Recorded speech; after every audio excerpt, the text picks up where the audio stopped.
бывает, я вновь проиграл сам себя, предавая.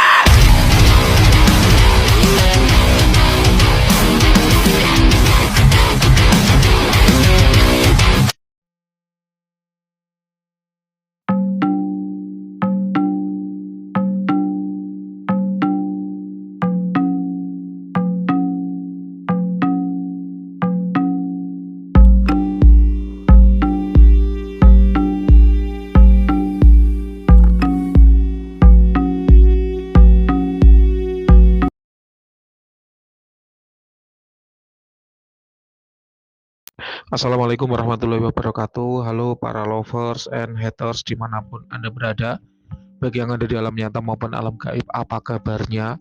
Salam cerdas bersupranatural. Ingat, dimanapun Anda membeli azimatnya, Mbak Wira sediakan edukasinya, dan edukasi ini sifatnya gratis. Oleh karena itu, tetap dukung channel Mbak Wira dengan cara klik subscribe, like, dan komen, karena semua itu membuat Mbak Wira tetap bahagia dan semangat untuk terus berbagi dan mengedukasi. Oke, sedulur semua, kali ini kita ada klien nomor 5110. Terawangan masuk pada saat promo diskon 50% 12 Desember, dan baru bisa Mbak Wira layani hari ini 21 Desember 2022 pukul 13.30 ya, siang ya, 13.30 siang. Jadi klien kita kali ini sempat Mbak Wira tawari untuk meet up ketemu langsung Mbak Wira di Bandung, tapi karena ya banyak halangan begitu ya, maka beliau kemudian belum bisa hadir dan bertemu langsung Mbak Wira. Padahal kesempatan untuk bertemu Mbak Wira itu langka ya. Melihat banyaknya kesibukan, Mbak Wira itu jarang bisa nerima tamu di rumah, jarang sekali. Kalaupun bisa ketemu di luar kota, itu pasti menyisih-nyisihkan waktu. Dan ketika ada kesempatan kemudian berhalangan tuh ya sangat sayang sekali ya, karena Mbak Wira tidak sefleksibel praktisi lain yang memang hidup dari dunia praktisi 24 jam untuk menemui klien, untuk menggeluti dunia magic, seni supranatural. Kalau Mbak Wira enggak, Mbak Wira punya pekerjaan wajib sebagai PNS dari jam 7 hingga jam 16. Kemudian Mbak Wira juga punya usaha, punya bisnis yang dikembangkan. Itu Mbak Wira lakukan di sela-sela waktu, kadang sore sampai malam. Baru kemudian terawangan di atas jam 20. Jadi kalaupun Mbak Wira mengopenkan diri gitu, mengwelcomekan diri untuk menerima tamu, itu udah pasti tamu yang istimewa sehingga Mbak Wira tawari untuk kemudian meet up atau bertemu langsung dengan Mbak Wira. Kalau enggak, Mbak Wira lebih sering menolak lebih sering ya semua bisa kita lakukan lewat sosial media secara online daripada bertemu langsung, karena bertemu langsung itu membuang waktu. Kayak gitu ya, itu prinsipnya Mbak Wira seperti itu. Oke, kita kembali untuk klien nomor 5110, terawangan sebuah badan. Terawangan badan sebagaimana biasanya akan kita bagi menjadi 4 bab. Yang pertama kita bicara energi dulu. Energi manusia secara garis besar dapat dibagi menjadi 3. Yang pertama yaitu orang-orang dengan energi yang rendah. Siapa itu? Yaitu mereka ya yang sedang sakit, baik medis maupun non medis. Hal ini penting untuk diketahui karena 2022 banyak orang merasa kena guna-guna, merasa kena santet, merasa kena pelet, merasa kena kiriman gaib, dan seterusnya. Padahal ketika dicek belum tentu itu adalah masalah gaib. Karena penyakit itu ada 3 sumber. Ada medis, ada magic, ada psikologis. Kalau secara medis nggak ketemu, secara magic nggak ketemu, bisa jadi itu adalah masalah psikologis. Ya, nah di sini untuk klien nomor 5110 Mbak Wira lihat secara magic tidak ada masalah ya, mau itu kiriman gaib, santet, pelet, gangguan jin negatif itu nggak ada. Mbak Wira hanya mengkhususkan diri menjawab pada penyakit-penyakit magic. Kenapa? Karena medis di luar kemampuan Mbak Wira, psikologis itu bukan spesialisnya Mbak Wira, kayak gitu ya. Nah kemudian ada nggak gangguan-gangguan dari azimat-azimat yang tidak dipakai? Jawabannya tidak ada. Jadi klien kita nomor 5110 ini punya beberapa azimat, mustika, pusaka yang tidak dipakai, dan dia atau beliau merasa azimat-azimat itu memberikan dampak negatif. Nah, sejauh ini yang saya lihat tidak ada dampak negatifnya. Tapi kalau Anda ingin dicek lebih teliti satu persatu, bisa. Caranya dengan diterawangkan benda yang Anda curigai membawa dampak negatif. Nanti akan Mbak Wira cek satu persatu apakah benda A ini memberikan dampak negatif apa enggak, apakah benda B ini memberikan dampak negatif apa enggak, apakah benda C ini ada dampak negatifnya apa enggak, itu bisa dicek satu persatu dengan menerawang bendanya, bukan menerawang orangnya. Paham ya? Itu yang pertama. Yang kedua yaitu orang-orang dengan energi yang tinggi. Siapa itu? Yaitu mereka yang gemar mengolah diri, menempa diri, tirakat, olah rasa, meditasi, wirid, puasa, bertapa, ataupun upaya-upaya tempat diri lainnya. Di sini untuk klien nomor 5110 Mbak Wiralia tidak ada upaya-upaya tempat diri. Memang ada niat dan keinginan untuk ke sana tapi tidak pernah kesampaian, tidak pernah ditekuni. Ya kalau bahasa sadis gitu ya wacana forever gitu ya. Jadi ya forever ya sekedar wacana gitu. Jadi Anda perlu meneguhkan diri untuk mengejar apa yang Anda inginkan, mengejar apa yang Anda cita-citakan. Kalau tidak, maka selamanya hanya akan menjadi wacana forever kayak gitu. Ya. Kita lanjut yang ketiga, yaitu orang-orang dengan energi yang biasa. Nah, ini Anda masuk kategori ini. Kalau Mbak Wira skalakan dari 1 sampai 100, maka yang rendah itu di bawah 60, yang tinggi itu di atas 80, maka Anda masuk dalam range antara 60 hingga 80. Anda sendiri kalau Mbak Wira spesifikkan kira-kira ada di level 68.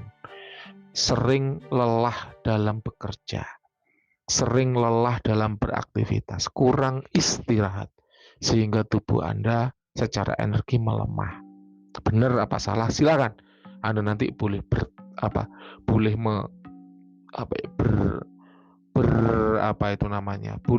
membuat testimoni, boleh membuat pernyataan, benar nggak? Kalau Anda memang sering kelelahan, overwork, banyak sekali aktivitasnya, sehingga akhirnya itu tadi, ya energi tubuh tidak terlalu tinggi, biasa.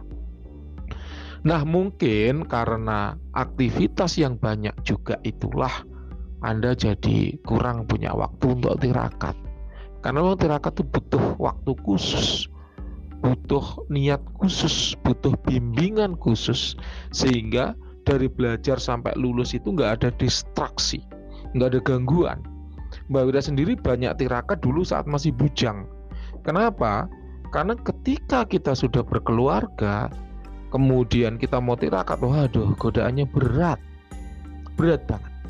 Itulah kenapa salah satu guru Mbak Wira pernah menjelaskan bahwa mungkin si A sakti begini karena dia puasa, berbulan-bulan puasa, sampai akhirnya bertemu sama ratunya jin, hingga dia dikasih kenang-kenangan sebuah cincin, yang mana kalau cincin ini dipakai, disambat, jinnya datang untuk memberikan bantuan. Dia tidak bekerja, mungkin gangguan dia hanyalah lapar dan malas, sudah itu aja. Tapi kalau Mas Diki, beliau menyebutnya kan Mas Diki gitu ya, karena juga bekerja gitu kan, godaannya bukan hanya lapar dan malas, tapi juga ada aktivitas kesibukan di luar. Belum lagi emosi bertemu dengan orang-orang yang ya begitu namanya orang bekerja kan. Kemudian ada juga hal lain yang mengganggu seperti kesibukan keluarga dan lain sebagainya. Jadi gini, kesaktian yang sama bisa diperoleh dengan cara yang berbeda. Mungkin si A caranya dengan puasa, karena dia memungkinkan tapi untuk Mas Diki yang bekerja, mungkin caranya bukan dengan puasa, tapi dengan melayani orang dengan baik, tidak korupsi. Ketika ada klien dilayani dengan sepenuh hati, jujur apa adanya, meskipun itu pahit, itu akan memperoleh juga result yang sama. Karena sesungguhnya kesulitan mengendalikan hati saat bekerja itu sama beratnya dengan mengendalikan hati saat puasa, tapi bagi orang yang menganggur. Beliau mengatakan seperti itu. Itu juga semakin menegaskan Mbak Wira bahwa tirakat boleh berbeda. Nggak semua orang harus berpuasa gitu loh. Ya, nggak semua orang bisa berpuasa. Contohnya bagi kuli panggul, orang-orang yang bekerja fisik, suruh puasa ya nggak kerja, lemas, lapar. Tapi mungkin kuli panggul tirakatnya menahan amarah. Bagaimana dia dapat uang sedikit tapi dia mau atau bersedia berbagi. Nah gitu bentuk tirakatnya. Ya, jadi upaya untuk menempa diri dan mengontrol rasa nafsu ini tidak harus dengan puasa. Bisa jadi sholat tepat waktu itu pun sudah bisa menghasilkan kesaktian yang sama. Kenapa? Karena kesulitan atau kemungkinan untuk melakukan tirakat berupa sholat itu tadi ya sulitnya luar biasa bagi beberapa orang. Contohnya mereka yang ada di luar negeri, yang ada di negara-negara yang mayoritasnya non-muslim. Wah, itu untuk sholat puasa tepat waktu itu beratnya bukan main. Cari makanan yang halal aja sulitnya bukan main.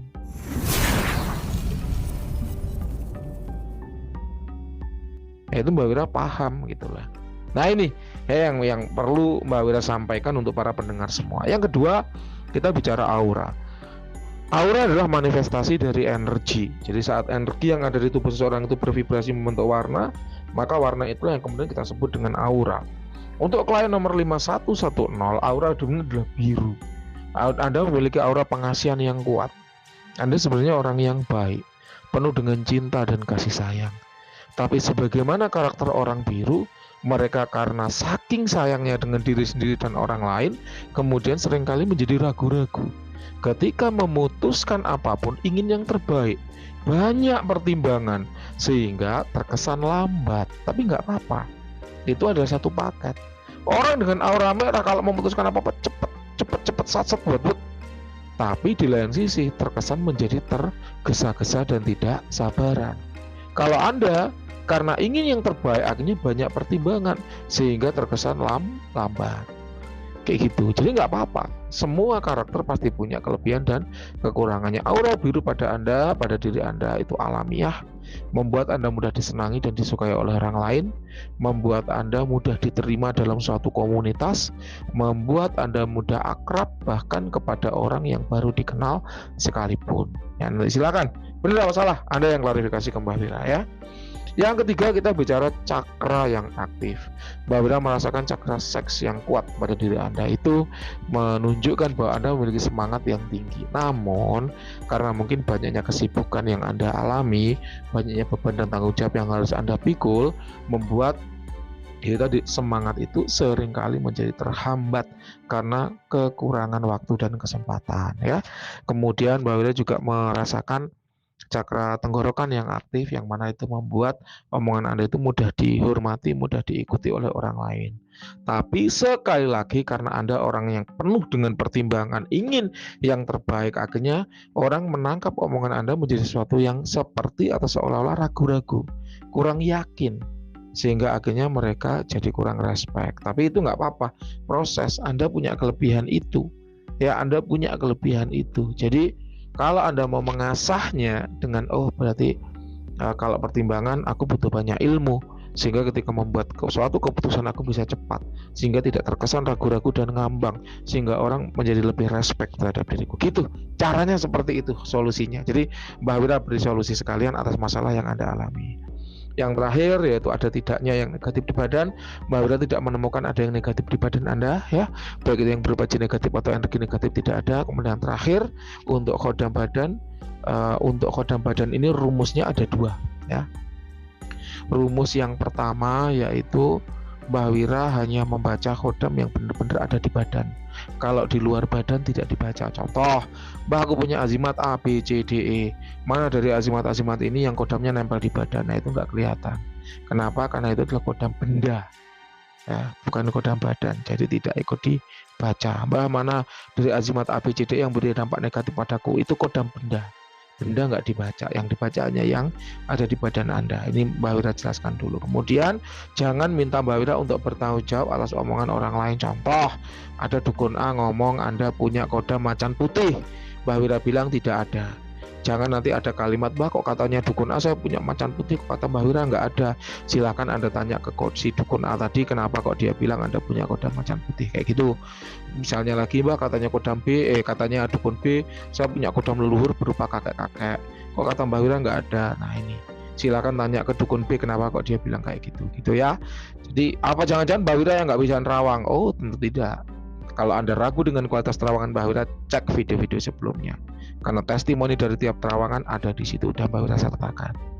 Anda bisa ngecek sendiri, Anda bisa membaca sendiri, Anda bisa melihat sendiri bagaimana keakuratan terawangan Mbak Wira. Jelas ya? Nah, untuk kodam badan akan kita bagi menjadi 4. Yang pertama yaitu kodam leluhur, yaitu kodam yang dulunya mengikuti leluhur Anda, kemudian setelah leluhur tersebut meninggal, dia mengikuti anak cucunya yang memiliki energi dan aura yang mirip dengan si leluhur tadi ya. Untuk kodam leluhur ini tidak ada di diri Anda. Yang kedua, yaitu kodam keilmuan. Apa itu? Yaitu kodam yang mengikuti seseorang yang mengamalkan keilmuan tertentu. Ini juga tidak ada di diri Anda. Yang ketiga, itu kodam pengisian, yaitu kodam yang sengaja diisikan ke dalam badan untuk tujuan tertentu. Hati-hati Anda gemar ya, gemar dengan hal semacam ini. Hati-hati sekali. Kenapa? Karena dampaknya tidak akan baik untuk diri Anda dan keluarga ya. Tapi ini sejauh ini yang Mbak Wira lihat tidak ada jin yang inside your body atau di dalam badan Anda ya, ditanamkan ke dalam badan Anda, nggak ada. Yang terakhir yaitu kodam yang suka atau cinta, ini juga tidak ada.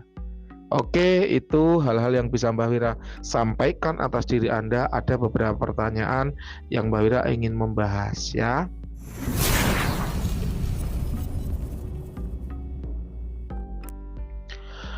Oke ya, nah ada beberapa hal yang mau saya tanyakan Mbah. Yang pertama, apakah ada pengaruh negatif tembang liring atau wafak yang pernah saya rawat dulu?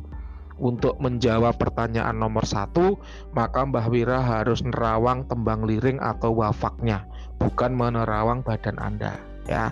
Sejauh ini yang Mbah Wira lihat tidak ada dampak negatif ke badan.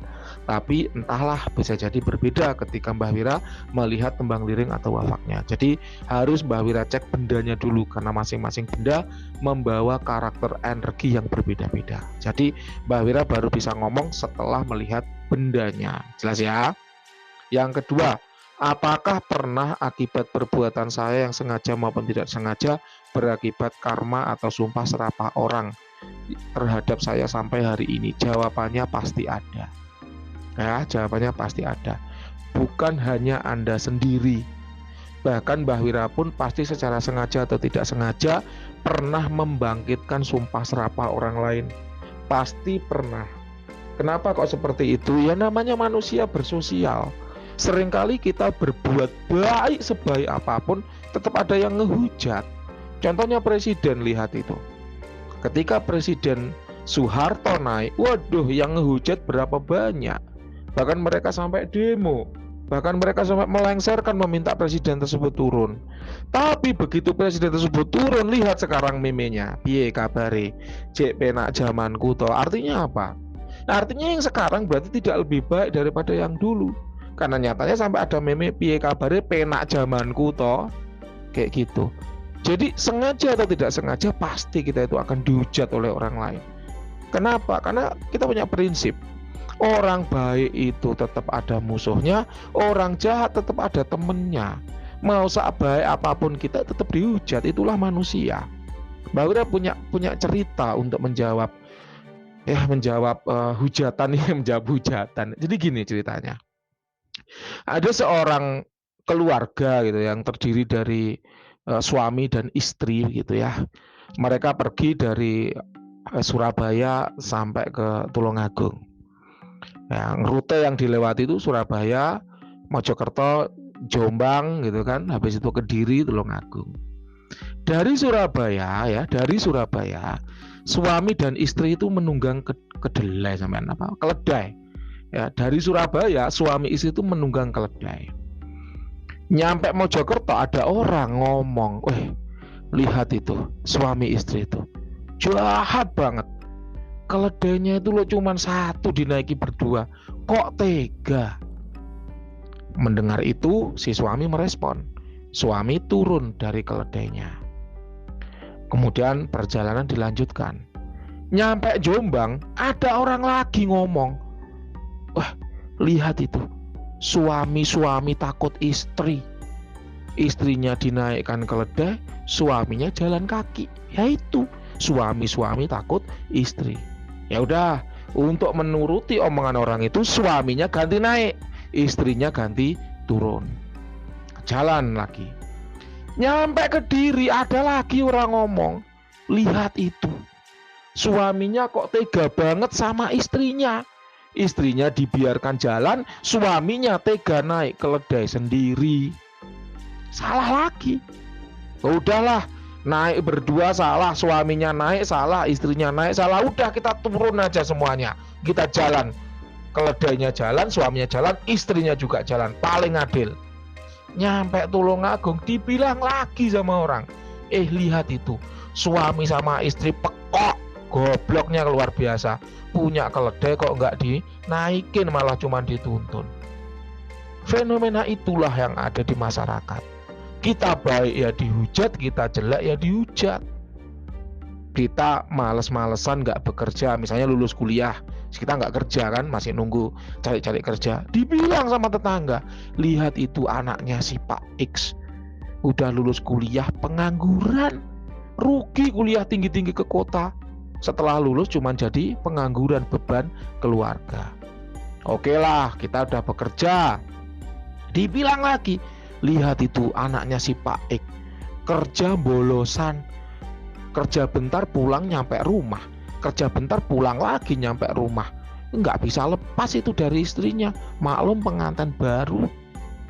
Dah kita kerja full seharian penuh, dibilang lagi sama tetangga, lihat itu anaknya Pak X kerja terus, kerja, pokoknya kerja, nggak tahu apa yang dikerjain, pokoknya kerja dari pagi sampai pagi kerja, duit lo nggak dibawa mati, kok kerja terus duitnya lo mau dipakai apa, wes dirasani lagi. Ya seperti itu manusia. Jadi Anda jangan bingung menghiraukan omongan orang. Kita hidup itu baik atau buruk, bener apa salah, karma selalu ada.